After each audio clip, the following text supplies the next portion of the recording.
But again, I will record this part just for the last. There's only two that haven't got back on. But what I was talking about to start with was really setting the scene about the new age of business and how you can position that in your conversation when you're presenting Jeunesse as an opportunity to people. So we're going to look now more specifically at Jeunesse and why in the new age economy in 2014 is this such an exciting opportunity. Obviously the products would, everyone hears in the 90-day challenge. We don't really need to go in depth about how amazing they all are, but I always refer to them as their X factor products. They are products that are very conversational, very easy to get people to ask questions about. That's interesting. Always refer to the products as, based on science in 2014, it's the closest thing that you can get to the fountain of youth as we know today. And as of yesterday, Dr. Vincent Giampapa was nominated as a Nobel Medical Prize nominee based on the AM/PM technology. So that's incredible.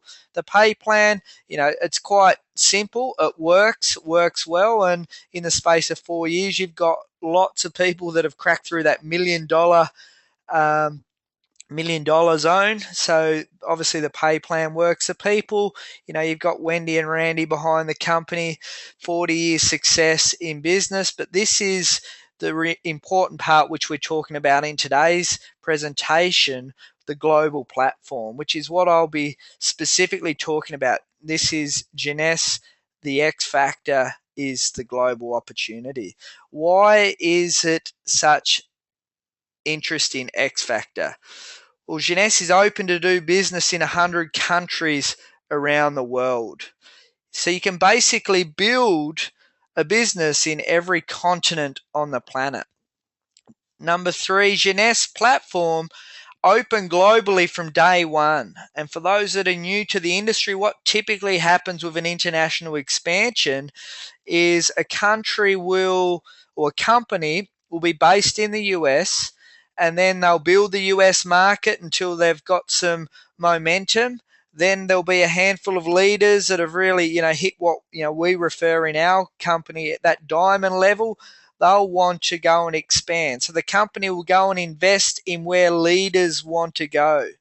That's why Jeunesse is such a unique company. It opened to the world from day one. It opened to the world from day one because of Randy's experience in the industry. His experience in business. He's already doing business in 200 countries before. He'd already had infrastructure in place. He already knew the legals of all the different countries that you really deal with when you're going to expand there.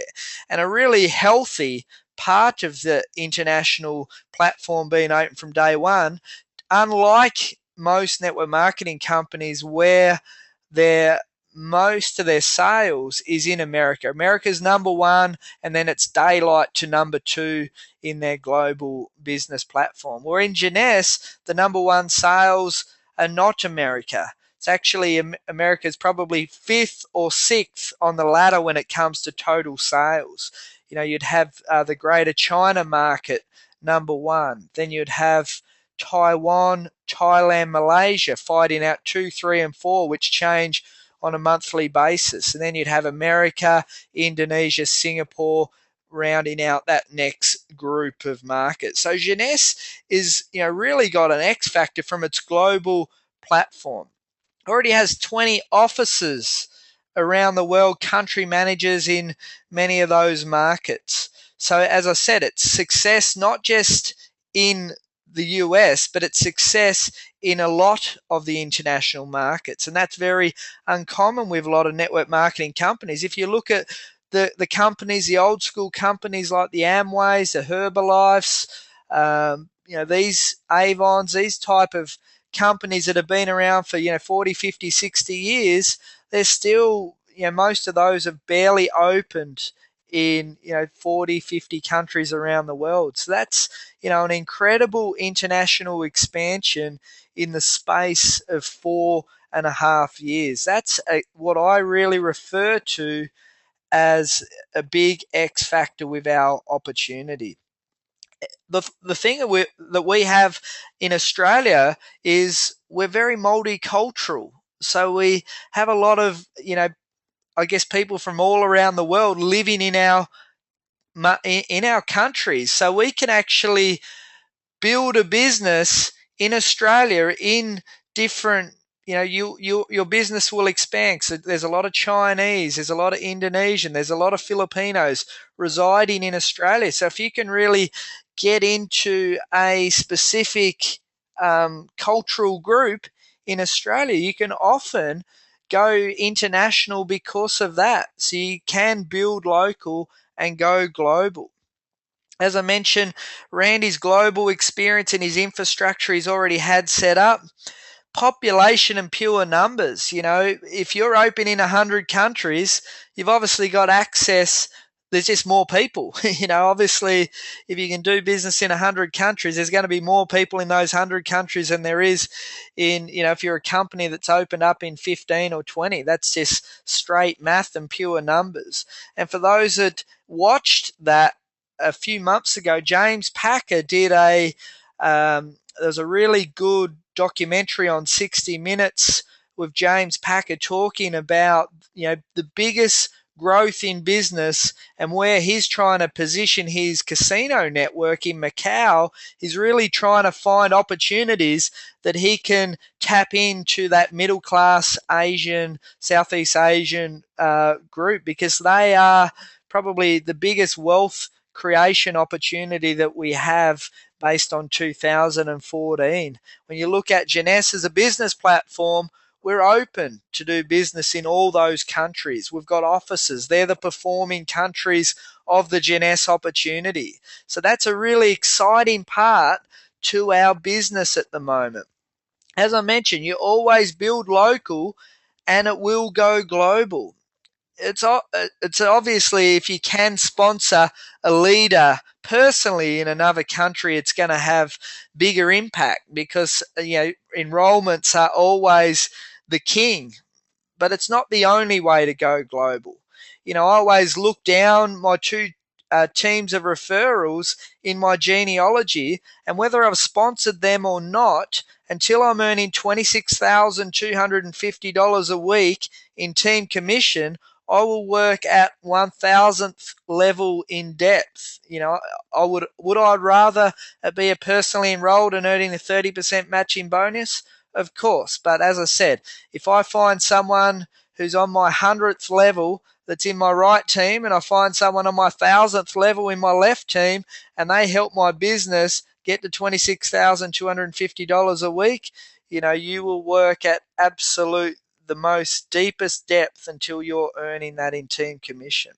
How do you find international leaders?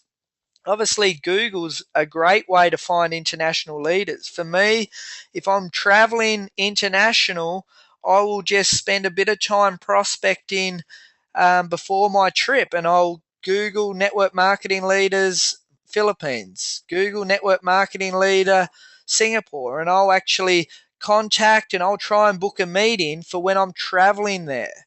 Obviously, referrals. As I said, in multicultural country like Australia, referrals are a great way. I've actually just enrolled a really good African leader based on a referral. And that's, I'm asking people, who do you know in Indonesia that's entrepreneurial? I'm traveling there in the next 6 weeks. I'd like to meet him. I'd like to speak to him. I'd like to invite him to a webinar. I'd like to do a Skype call or Google Hangout with that leader. Company recognition is a great way to find international leaders. If you look up a specific company, they often list their successful leaders in magazines, etc. You can actually Google company recognition of a specific company and it will bring up leaders. My old company I was working in, I actually did that to find some of the international leaders that I have enrolled overseas and now work within the business. And obviously social media, they have lots of groups set up, network marketing leadership groups. There's, uh, cultural community groups. There's all sorts of different groups that you can look up through the different social media platforms that will allow you to find and network with other network marketing leaders or just general leaders from different countries. This is a really, really, really massively important point. Qualify your prospects. Don't get trapped into just wasting time. I was speaking to someone that's probably 12 months ago now that was working, day after day, month after month on trying to enroll a distributor in the Philippines. That person was broke. They didn't have a credit card. And I think it took backwards and forwards for 4 months for that person to buy one serum. If you actually have to qualify your prospects 10 times harder than what you do in Australia. Don't get caught up wasting time just working on that same prospect that's broke, no credit card, hasn't had success in the industry or doesn't look like they've got more success. It's very easy to ask questions to find out what they're doing that will actually help you make a decision on whether you keep investing time in that with that person. The same applies. If you do enroll someone in another country, again, don't fall into the trap. I enrolled a distributor in Nigeria about a month ago, and they're not engaging in the business to qualify for my time. So if I enroll a leader, they've got to do the getting started training. We do that. So I'll also set them targets. If you achieve Sapphire, I will do X, Y, Z for you. So it's sort of like working with the willing, working with people and if they do something, I'll do something. You take one step forward, I'll take one step forward. So it's really important that you have a game plan in place. You've got you're not just running around like a chook with its head cut off, trying to just do everything for this international person that you've just enrolled just because you think that my business is going to just take off now. It's still the same thing, but you really do need to qualify these people, and it's task. If you achieve this, I will do this. That's a really, really, really important point. Usually you require a higher level of leadership. Again, this is a really important point as well, because when you're working with people in Australia, because you're a lot more connected in general, you can go and do a face-to-face meeting. You're just using your normal mobile phone to do communication. You can be a lot more support in our country. So, if you're developing a leader, it's really important that, you're enrolling more capable people over there. Training, duplicating is absolutely crucial. If they don't do that, then your business won't travel fast. So again, I mentioned you've got to do the getting started training, the 15 points that we always talk about. What's their why? Where's their list? How much time they got to put in? What do they want to achieve in a certain period of time? That's all crucial because you've got to duplicate over there. So it's really important. If you've enrolled a customer over there and they're not prepared to do the training, you really have to weigh up how much time you invest there. In regards to traveling international, if you're going to build a diamond business and you're not prepared to travel international, there's a fair chance that, you're not going to achieve diamond. It's pretty hard to build an international business that's going to make, $1 million a year if you're not prepared to do that. But when I travel international, I'm always looking for Jeunesse at the Jeunesse events calendar. I'm looking for tours. So when Wendy and Randy and Scott might be traveling through Southeast Asia, I might be looking for big events. So it might be an anniversary birthday, like Singapore's first birthday, Malaysia's first birthday. Might be an international convention. So a good example is the Macau convention. I am actually going to go to potentially other countries around that, but it'll be based on performance, effort of the teams in the field. Not just going to go there just because. It'll be based on what's happening, based on activity, productivity. Is that a smart business investment? That's what I'm always asking. Does it make sense? Is that a smart business investment? I'm not going to travel to Malaysia just because I've got one person that's not even a jade yet. That's not, smart business sense. You got to make, you know, business decisions that make sense all the time. And it is a business investment. If you're the where you spend your money in home business, because it's such a low cost operation, often you just keep it as a low cost operation. But it's not a traditional business. You don't have staff, you don't have overheads, you don't have all the costs associated with it. But a business investment is traveling international, traveling interstate, whatever it is. And if you're going to go big time in Jeunesse, you must go international. If I've got a good leader who is hitting targets, I'll set them a target to achieve, and I might even invest in them traveling to a market. I've done that many times where if someone reaches a certain goal, I might fly them to an event so they can see the bigger picture. One of the Philippine leaders that had 8 years experience in the industry, Wendy and Randy were doing a big event in Singapore, so we invested in that person to fly there to see the bigger picture. They had runs on the board.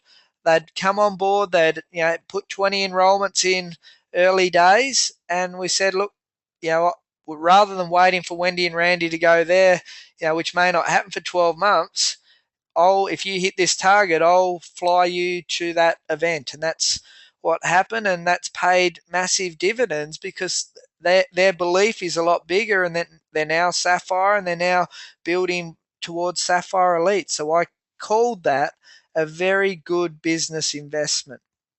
Social proof. Now, this is a really important topic. Social proof is you need to make absolute maximum impact when you're traveling. When I'm traveling for the business for 6 months beforehand, if I've made a commitment that I'm going to Macau, I'm talking about it now. I'm taking photos of looking forward to going to Macau in 3 months for my business. When I'm at a party and people are asking me what I'm doing, I say, I'm just preparing for my business trip to Macau in 2 months' time. I'm getting absolutely every single form of leverage as I possibly can. Aaron always refers to the attraction marketing side on your social media. You are attracting better qualified leaders coming to you when you're posting photos of you at an event overseas. If you're talking about your next international trip, when you're on the phone talking to people, you're prospecting, you find a way to bring that into your conversation because it just builds I guess more belief in what that person is actually thinking. They're going, oh, I thought it was just a little home business party plan thing, but what, you're building an international business. So it's really, really, really important that if you've made a decision to go, you're actually promoting that on every form of social media as you possibly can. Not like every post, but at least once a week, refer to it in your social media promotions. Now let's talk about some tools that you'll need if you want to build a global business. Obviously, you need GoToWebinar.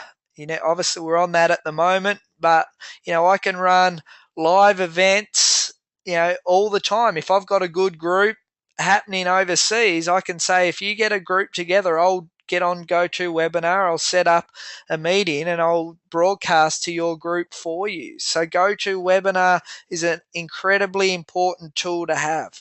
Skype, it's free, but I would advise people to pay for Skype Premium. And Skype Premium actually gives you the ability to call people's mobile phones overseas. I think that's probably under $100 a year.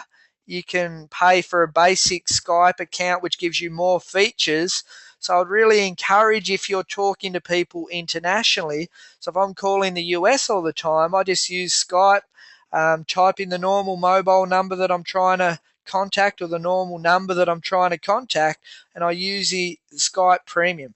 Obviously, the internet, so you can get access to all the different tools, all the social media platforms.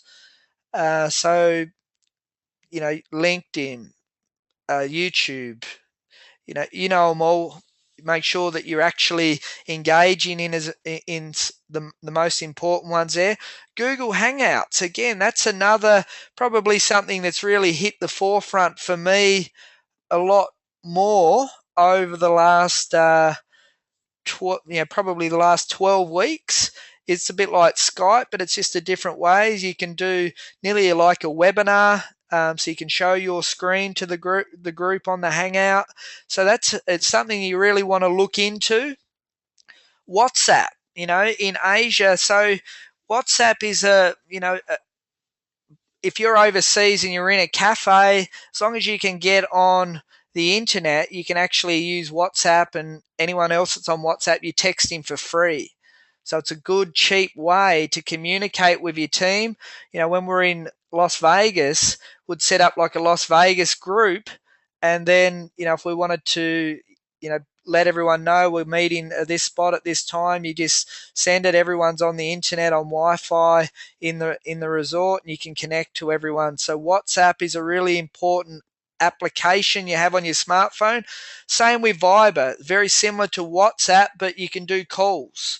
So again, as long as you can access the internet, get onto Wi-Fi, they're really, really good tools that you need to be using. World Clock, that's a really important tool. You don't want to fall into the rookie trap that happened to me when I first joined this industry and I was prospecting. I got a guy's contact from the US, and I've rang him up and didn't take into consideration that he was on the other side of the planet. And I've rang him in the middle of the night, and he was a very cranky man when he answered the phone. And, it's not a good way to be prospecting people when they're sound asleep. Skyscanner, when you're traveling overseas, it's a really good website that sort of like a travel agent. So if you are looking for the cheapest way to travel, you go into Skyscanner, you just put in where you're based, where you're traveling to, and it'll give you a lot more options. So when I'm looking to travel overseas, I always use Skyscanner. And a calling card. So you can go to a news agents or a post office, and they've got all different calling cards that call into different countries. So you use your landline, you dial into your calling card number, and you can call different countries for 4 cents a minute, as opposed to using your mobile plan, which might cost you, $2 a minute. So there's 10 tools. If you want to build a global business, you really need to be using and consider using. In regards to research, this is really important, and one of my pet hates is when someone rings me up and asks me, what products are available in Nigeria. My answer is, go and mock enroll someone, look at the products, look at the packages. That there you can do just off the front end of your website. But if I'm prospecting someone overseas, I actually do that first. So I don't ever get asked the question. If I get asked the question, I can actually answer that first. So it's important to research and plan. If you're prospecting someone for a specific market, you've already been in and done a mock enrollment and had a look at what products available, have a look at what packages available. Find out if we have an office. It's pretty easy to do, again, off your website. Do we have an office and a corporate team? You've got to investigate as much of that information first before you're actually prospecting. So that's a really, really important point. And, as a leader, which we all are in the 90-day challenge, that's a lame question to be asking your upline, is what products are available. Just take the responsibility, get onto your front end of your website, go through a mock enrollment for the specific country and find out yourself. Training and support. Now, this is really important. My personal approach is I provide all my leaders, unless they're a professional networker that have their own system and they're very self-sufficient and they've built networks before and they don't need my help, I personally use what's working in Australia to help my leaders. One, a trap, unless you know someone in the market that you trust incredibly well, I never send my groups to other international groups unless I know someone and trust someone there, because what the chances are is they might go, well, where's my leaders over here? I'd rather join with that group. Or you're not sure what that leader that you've enrolled is actually going to get as training. Are they getting trained what I would call to my standards? You know, what we're doing well here in Australia and as a leadership group is working and working well. So make sure that you're duplicating what we are. Don't be a lazy networker and say, go over to that person there and they'll train you. That's not a very good and smart idea. Corporate events are fine. Like, they're run by the company. They should be done professional and to a set standard. So, you know, you might want to go and look at some corporate events, but don't go and send your team to a different leadership group unless you really have good trust and respect and you know that something's working with that person. So I'm going to just wrap all this up and put together a typical case study of when I am traveling overseas and what I'm doing when I'm traveling overseas to build a business. So what I'm normally doing, I'm looking at the events calendar and I want to build my trip around something that's already in existence. So it might be a launch, could be an anniversary party, it could be like the Macau convention. You know, I might go Singapore because I've got a good group there. I might go Philippines, I've got a good group there. And, you know, that might be where my two other areas that I travel to apart from Macau. I might go to Hong Kong, obviously, because I've got to go through there. So I might try and do something there. I'm always making sure when we get back to that qualification, I'm approaching my leaders to work towards it.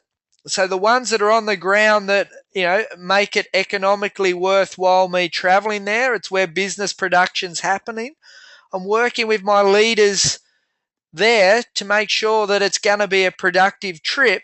But I'm also working my leaders in Australia as well, because I want them to fill up my time when I'm traveling to those markets as well. If I'm going to be running an opportunity event, I want my leaders in Australia to be, or around the world, to be promoting that I'm going to be in Singapore and send as many people as you possibly can to there.